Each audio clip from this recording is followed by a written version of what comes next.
जय माता दी भक्तों, जय माता दी, जय माता दी, जय माता दी। श्री दुर्गा सप्तशती चौथा अध्याय। ऋषि बोले, अत्यंत पराक्रमी उस दुरात्मा महिष के एवं उसकी सेना के देवी द्वारा मारे जाने पर इंद्रादि देवतागण अपनी वाणियों द्वारा देवी जी की स्तुति करने लगे। जिस देवी ने अपनी शक्ति से सारे जगत को व्याप्त कर लिया है, जिसका स्वरूप सभी देवताओं की शक्तियों का समूह है, सभी देवता एवं महर्षि जिसकी पूजा किया करते हैं, उस अंबिका देवी को हम प्रणाम करते हैं। वही देवी हमारा मंगल करे, जिसके अतुल प्रभाव को एवं बल को भगवान शेषनाग, ब्रह्मा तथा हरि भी नहीं कह सकते। वही चंडिका देवी सारे जगत को पालने के लिए तथा अमंगल के भय के नाश के लिए विचार करें। जो श्री स्वरूपणी पुण्य आत्माओं के घरों में तो लक्ष्मी स्वरूपा है, पापियों के घरों में दरिद्रता, पवित्र बुद्धि वालों के हृदय में बुद्धि, श्रेष्ठ पुरुष के यहाँ श्रद्धा, कुलीन मनुष्यों में लज्जा स्वरूपणी है। इस प्रकार की देवी जी हम आपको प्रणाम करते हैं। हे भगवती, आप विश्व का पालन करें। हे मातेश्वरी, आपके इस पराक्रम का एवं देवता तथा असुरों के सामने संग्राम में किए गए आपके अद्भुत चरित्र का वर्णन हम इस प्रकार कर सकते हैं। हे भगवती, आप संपूर्ण जगत का कल्याण हो। सत्व, रज, तम इन तीन गुणों वाली होते हुए भी आप अज्ञेय हो। दोषों के कारण हम लोग आपको जान नहीं सकते। हम तो क्या, श्री विष्णु, शिव आदि भी आपका पार नहीं पा सकते। आप सबकी आश्रय हो एवं आप आद्या आयकृता प्राकृति हो। हे देवी जी, सभी यज्ञों में जिसके उच्चारण करने से सभी देवता तृप्त होते हैं, वह स्वाहा आप हो। मुक्ति का कारण आप हो। आप अचिंतन्य महाव्रत स्वरूप हो और संपूर्ण दोषों से रहित, इंद्रियों को वश में करने वाले, तत्व को भी सार जानने वाले मोक्षार्थी मुनिजन जिनका अभ्यास करते हैं, वह देवी भगवती पराविद्या आप हो। आप शब्द स्वरूपा हो। परम पवित्र ऋग्वेद, यजुर्वेद एवं मनोहर उद्गीत के पदों के पाठ से युक्त सामवेद का आप निधान हो। वेदेत्री देवी, 6 गणों से संपन्न आप भगवती हो। सभी शास्त्रों का ज्ञान कराने वाली हे देवी, आप मेधाम हो। दुर्गम संसार स्वरूप, संसार से पार उतारने वाली नौका रूप दुर्गा हो। आप असंग हो। कैटभ दैत्य के शत्रु विष्णु के वक्षस्थल पर निवास करने वाली आप लक्ष्मी स्वरूपा हो एवं चंद्रमा को मस्तक पर धारण करने वाले भगवान शंकर से सम्मानित आप ही गौरी हो।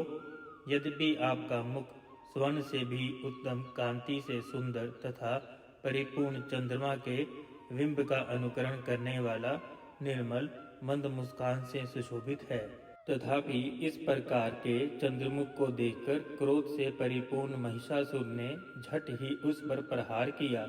यह एक अद्भुत बात है। उससे भी अतीव अद्भुत एवं विचित्र बात तो यह है कि जब वह मुख क्रोध से युक्त था, उदय होते ही वे चंद्रमा की भांति लाल लाल था। तनी हुई भौहें अति विकराल थी। ऐसा देखकर महिषासुर ने अपने प्राण तुरंत वहीं छोड़ दिए।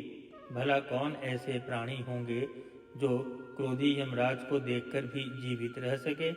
हे देवी जी, आप प्रसन्न हो। सर्वदा उन्नति दाता देवी, आप जिन पर प्रसन्न होती हैं, उन्हें धन तथा यश मिलता है।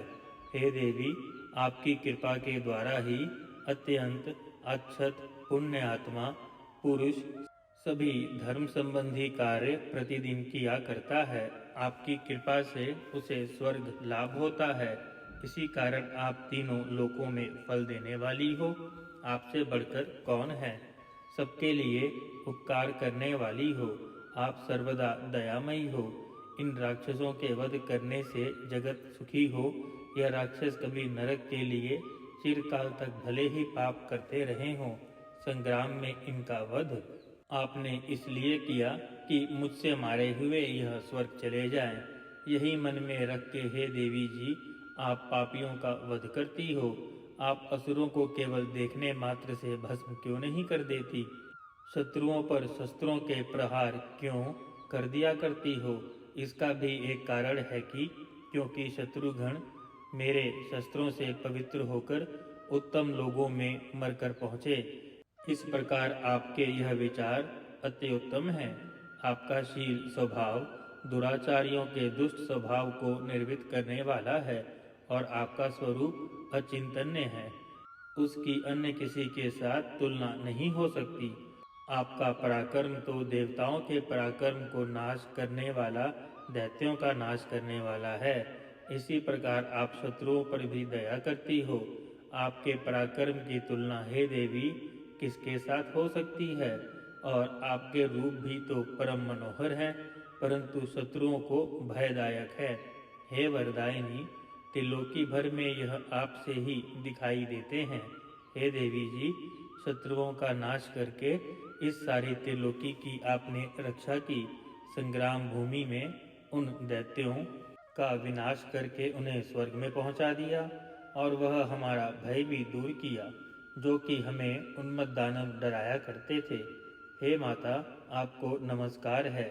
हे देवी, हमारी शूल से रक्षा करें एवं घंटा के शब्द तथा धनुष की टंकार से भी हमारी रक्षा कीजिए। हे चंडिके, पूर्व, पश्चिम, दक्षिण दिशा में हमारी रक्षा करें। अपने त्रिशूल को घुमा घुमा कर उत्तम में हमारी रक्षा कीजिए। ऋषि बोले, इस प्रकार देवी जी की देवताओं ने स्तुति की और नंदनवन में उत्पन्न हुए फूलों तथा गंध चंदन आदि से जगत की माता की पूजा की। सभी देवताओं ने भक्ति पूर्वक दिव्य धूपों द्वारा अर्चना की। तब देवी प्रसन्न मुख होकर उन देवताओं से बोली, हे सभी देवताओं, अपनी अभिलाषा के अनुसार आप सब हमसे वर मांगो। देवता बोले, हे भगवती, आपने तो हमारी सभी कामनाएं पूर्ण कर दी, कुछ भी बाकी नहीं। हमारे इस महिषासुर शत्रु का आपने वध कर दिया। फिर भी यदि प्रसन्नता पूर्वक आप हमें वर देना चाहती हो तो हे माता, यह वर दीजिए, जब जब हम आपका स्मरण करें तब तब आप हमारी बड़ी बड़ी आपत्तियों को दूर करें। हे प्रसन्न वंदने मातेश्वरी, जो भी मनुष्य इन स्तुतियों के द्वारा आपकी स्तुति करे उसे वित्त, रिद्धि, वैभव दीजिए। हे अंबिके, हम पर सदा प्रसन्न रहिए। ऋषि बोले, राजन, जब देवताओं ने अपने तथा जगत के कल्याण के लिए इस प्रकार का वर मांगा, उन्हें तथास्तु कहकर भद्रकाली अंतर्ध्यान हो गई। हे राजन, पूर्व काल में तीनों लोकों का हित चाहने वाली देवी का देवताओं के शरीर से जैसा प्राकट्य हुआ, वह सारी कथा मैंने कह सुनाई। श्री दुर्गा सप्तशती चौथा अध्याय संपूर्ण। जय माता दी भक्तों, जय माता दी, जय माता दी। माता के भक्तों, अभी आपने श्री दुर्गा सप्तशती के चौथे अध्याय का श्रवण किया। आप इसको सब्सक्राइब भी कर सकते हैं अगर आपको अच्छा लगे तो, नहीं तो कोई बात नहीं। जय माता दी, जय माता दी, जय माता दी।